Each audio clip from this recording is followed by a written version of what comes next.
Visa Latif colony जी रिहायशी 5 न्याणी जी मां पीटसन औरत संदसि नाठी मुबैना घर जे कब्ज़े ख़िलाफ़ साफ़े नाडो एहतिजाज कयो आहे।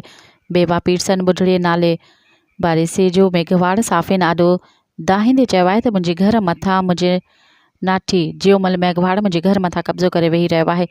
चङनि मिठनि मीरनि पीरनि सरदारनि वॾेरनि तोड़े बिरादरी जे फ़ैसिलनि खे मञण खां इनकार करे वेठो आहे। आऊं पीटसन बेवा लाचार दरबदरी वारी ज़िंदगी गुज़ारण ते मजबूर आहियां। केर बि इंसाफ़ तदारुक नथो करे।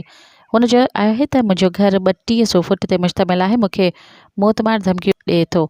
सरवरी जमायत जे रूहानी पेशवा मखदूम जमील ज़मा सूबाई वज़ीर मखदूम महबूब Zama IG Sindh DIG Hyderabad SSP Matiari खां मुतालबो कयो आहे त मुंहिंजो घर कब्ज़े खां आजो करे ॾिनो वञे ऐं कब्ज़ो कंदड़ जियोमल ख़िलाफ़ कानूनी कार्रवाई करे सख़्त खां सख़्त सज़ा ॾिनी वञे ऐं मूंखे तहफ़ुज़ फराहम कयो वञे। मज़ीद ख़बरनि ऐं तफ़सीलात लाइ विज़िट कयो असांजी वेबसाइट www.awamiNewsHD.com ऐं ॾिसंदा रहो अवामी न्यूज़ HD।